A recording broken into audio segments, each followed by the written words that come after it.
Y tomen nota, porque si a ustedes lo que les gusta son las marionetas, el gobierno aragonés ha doblado una serie de marionetas, Os bolechas al aragonés, una serie infantil. Se trata de la primera serie de marionetas en lengua aragonesa.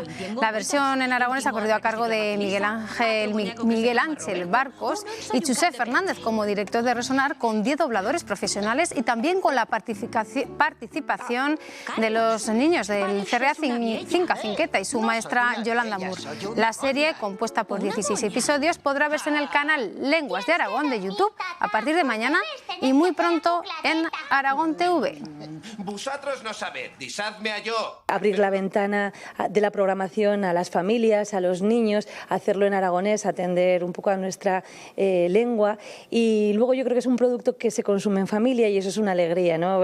Poder ver algo, divertirte, reírte de lo mismo que se ríen tus hijos, bueno, pues yo creo que nos hace falta y que nos viene muy bien en este momento. Donde se van a ver reflejados en situaciones totalmente cotidianas y que además van a ser muy fáciles de ver, de escuchar y de aprender también de las experiencias de los 6 hermanos y sobre todo del Perrete.